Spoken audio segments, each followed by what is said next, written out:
Hey, RHET 101, thanks for being so awesome. I know I've only met all of you one time, but I already feel like I'm starting to get to know some of your styles, some of your quirks, some of the cool things that you can do already. So this video is designed as a way to tie together some of the stuff you did at the end of week 1 and the beginning of week 2 with the stuff we're doing in the future. And what I'm really getting towards is this literacy narrative assignment. You see, it's not due till September 21st, but so in the next 3 or 4 weeks, we're going to talk a lot about literacy narratives. So what does the stuff you've been doing up to now have to do with that?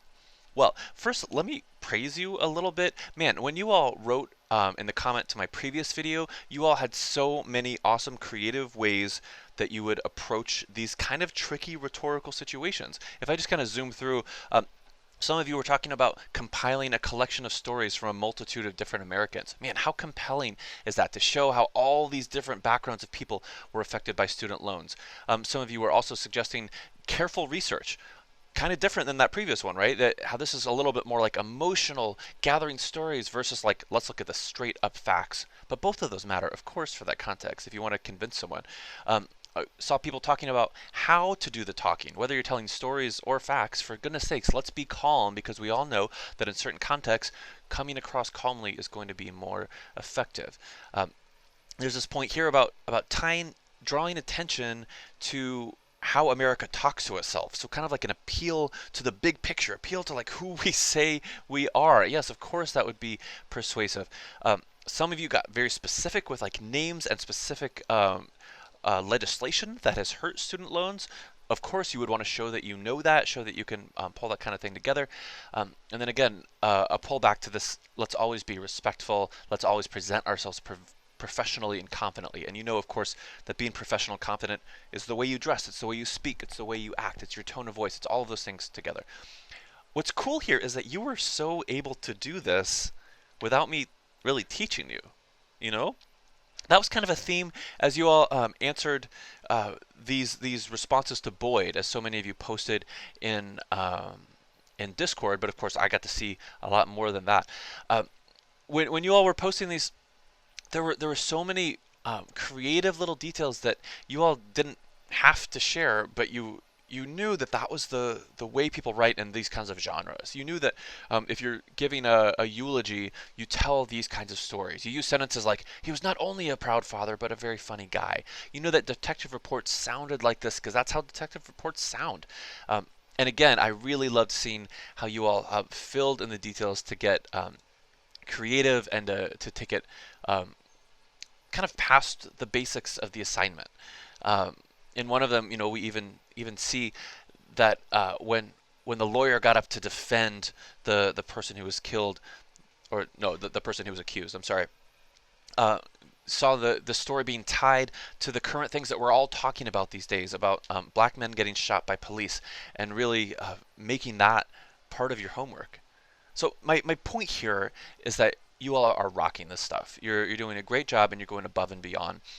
And what I think is really cool, as you saw in the Boyd chapter, I've got that open here, is that this class in a way is kind of a focusing and a honing of things that you're already good at. And Boyd talked about that, right? How when it comes to rhetoric, when it comes to the art of effective communication, when it comes to effectively communicating in a certain kind of genre, in most cases, you can take a pretty good stab at it because sorry, I'm laughing at the word stab because of the Boyd reading. You can take a pretty good stab at communicating effectively because you kind of know how other people do it, right? You've seen that genre, you've written to that audience, you've spoken to that audience, or you've seen videos or TV or movie where people are speaking or writing to that kind of audience. So you might say, why do I need this class then if I already can do it? Well, we all know we need more practice, right? We all know that sometimes especially when we step into new situations, like college, you face new kinds of rhetorical situations where it's harder to know your audience. It's harder to know what is the need of this genre here that I'm being expected to speak or write in. How do I figure out what my purpose is as I'm communicating in that genre for that audience? I love the way Boyd sums it up at the end. You can read this last page yourself. I think it might be worth kind of going back there if you're like, I kind of forget what rhetoric is. I don't want to watch that old 15-minute video again about the student loans. I really like this idea that rhetoric is what allows you to write appropriately for a given situation. and then all these things that are part of those appropriate given situations. So let's kind of keep that in the back of our mind. Let's keep in mind that every time we're writing something, a big essay, a short discussion board post for this class, we're always being rhetorical. We're always thinking, how do I want to come across here? To me, when I see you all in your homework assignments kind of go above and beyond, like a lot of you did, when I see you maybe write a little bit more than the minimal, when I see you have a little bit of fun with it, when I see you got to throw something in that's a little surprising or maybe not what I expected, to me, I'm always like, they were doing that for me. Now, maybe you didn't feel like that, but it feels to me like they understood that the flexibility of the genre they were writing in allowed them to achieve the purpose of kind of making me smile a little bit while I was reading it, making all of us smile when you shared in Discord. So I appreciate that. I appreciate when you realize that academic writing doesn't have to be the same thing as boring, sad, no one ever wants to read it writing. So what does that have to do with anything? Well, the next place we're going is this literacy narrative assignment. If you read it, whoa, there's all kinds of stuff there, and you should read it. This is this is the first big essay that you'll be writing multiple drafts of. This is the first essay you'll be reading each other's drafts and trying to improve, trying to get better and better at. So today my point is I want to figure out what we're doing in there. In terms of rhetoric, in terms of like the past readings you've been doing, I did lay out here at the beginning what the audience purpose and genre is. That's on purpose to kind of help you get to know this new genre, which you might not have heard of before. A literacy narrative, that's not like a common thing. I don't say to my wife, hey, do you want to catch that new literacy narrative tonight? Or did you read that literacy narrative yet? No one talks like this. So this is an academic genre in most cases. And yet, it's an academic genre that I think is fluid and that still has a lot of room for the personal. You can see here that the main focus, maybe I have to zoom this in a little bit, I don't know. I don't want my head down here to be blocking some of the stuff. A way to summarize this essay is an essay that focuses on how you learned or didn't learn a particular style of communication in a particular context. In some ways, this is a story. What's a story you can tell about how you learn to communicate or not communicate in a particular way? Now, literacy is a word that we usually often mean to just say the ability to read and write. So it might simply be like, when you were learning to read, when you were learning to write, what helped you with that? What hurt you with that? What's a context that made that easier or harder for you? Now you can see I say focus on a thesis that argues how your literacy journey was, was helped or hampered by a context. So the question is, as you were learning to read and write, what was helping you or what was hurting you, or both? Think back to it. Think back when you were 5, when you were 6, when you were 4, when whatever was it. I know in my life, I had a mom that stayed home. My dad went to work and my mom stayed home. At the time, I didn't realize what a privilege that was. I didn't realize how awesome and lucky that was.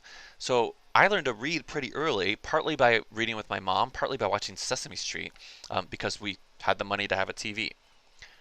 But you think about how, if I really think about it, it was my mom being there and it was having the money to have a TV and being in a culture that had Sesame Street that helped me read and write pretty early. All those contexts helped me. It wasn't like because I was so smart. It wasn't because of, because I just deserved it because I worked so hard. No, there were contexts that helped make that happen. A lot of us have contexts that go the other way. Our family doesn't support us learning to read or write in some way. Our family doesn't give us the technology or the support. Now, what I think is interesting is you can spread that out to thinking about a lot of different kinds of literacy. So let me tell you a quick story, a story that's inspired by a watch. I put this here just to remind me. I'm actually going to flip over to another page here. I'll go back to that. I have a memory of the summer between my freshman and sophomore years of college. And I remember I was staying in this house with some other college students, long story, and one of them was this girl named Marusha.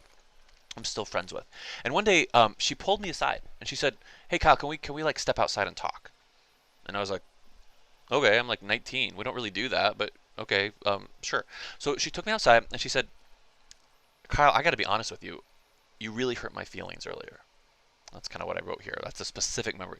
And I was like, what are you talking about? And she said, now this is the part that I don't remember very well now. I remember it had something to do with her watch. There was something where I was like, oh no, your watch is stupid for this reason, and the only cool watches are this, and you have to have this kind of watch, and blah blah blah. I don't even remember what I said. All I remember is that however I said it, she felt kind of shot down by it. And I had no idea. Until she told me, I would not have expected. So can I think for a second here about how I might fill a form like this in?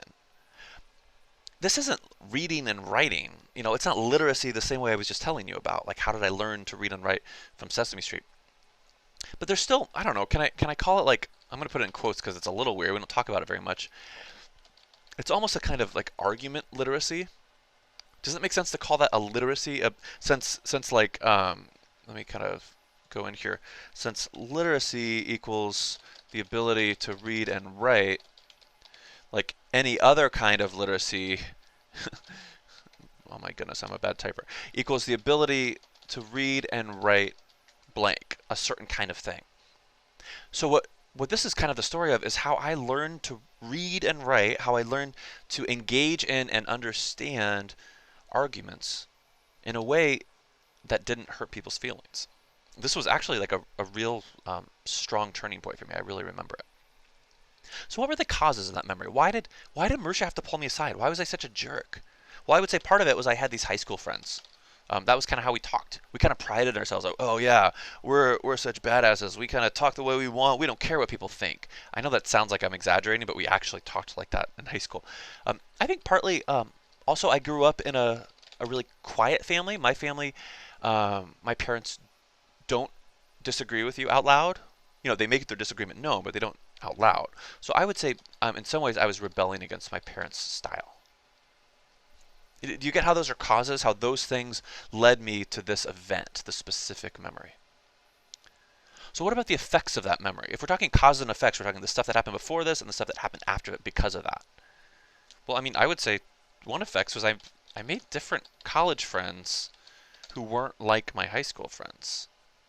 Does that make sense? People, who valued collaboration, friendship, etc. Now, I know it might be hard to say this specific conversation with Marusha led me to make different kinds of friends.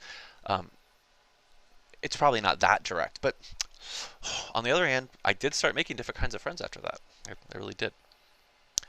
What's another effect? Well, I would say that I now try to remember that not everyone is like me.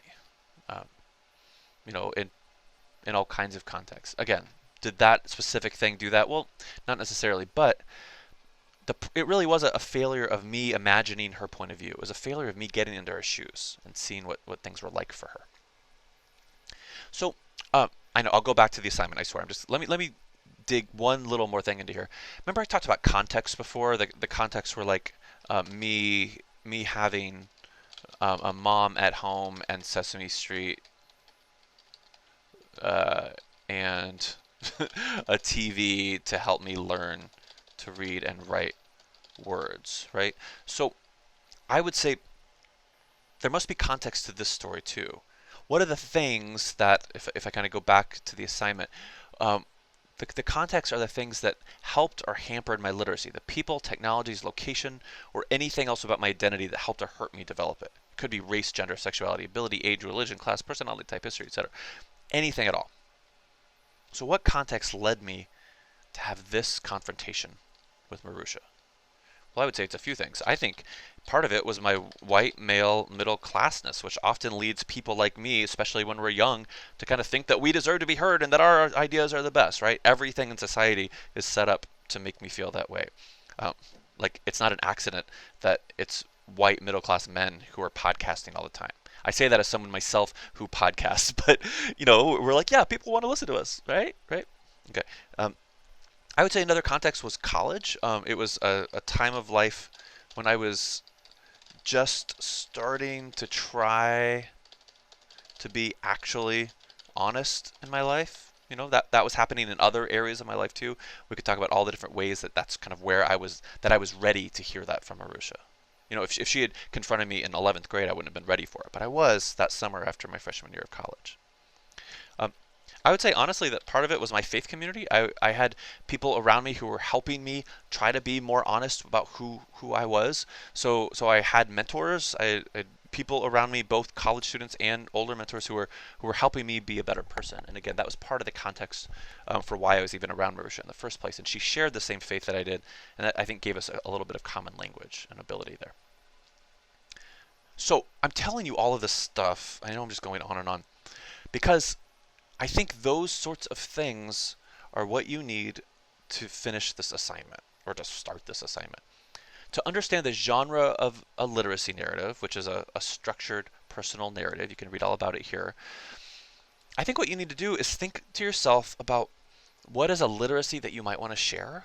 What's a story that you might have? What's a time when you learned how to read and write either words or read and write some other thing in your life? There's a bunch of examples of literacies, right? If you have a good story that you can dig into, a good story that you can say, I can think about some of the causes that happened before that memory, the effects of that specific memory, and some of the context that helped me either achieve that literacy or not achieve that literacy in that time and place, you're on your way to having a really awesome essay. Now, I know that this is a new genre. I know in terms of rhetoric, you might not have written this genre or read in this genre before. So that's why we have to do a lot of practicing and take some baby steps to get there. One of those baby steps is the homework that's due this Friday. I'm writing this, you can see on Monday, August 24th. The thing I'd like you to do this Friday is essentially to start thinking through some of the brainstorming that I just did over here, the same kind of thing. You'll see there's a place where it asks you to like list some possible memories, as many as 5, to tell me about, to give them a name, to think of causes and effects, to think of context around them. So there's a whole lot of examples, a whole lot of words there. Please read all that kind of before and while you're writing that homework. But I think if you go at it and you think to yourself, all right, this is all building up towards writing an essay for this audience that achieves this purpose in this genre, I think you'll be fine. So I'm sorry this took a long time. No, there's no like secret thing you have to write if you watch this whole video. Think of this as what you would have gotten in class today on Monday if it wasn't COVID, for goodness sakes. You're awesome. I can't wait to keep reading your work, and I'll see you on Wednesday or Friday. Okay, bye.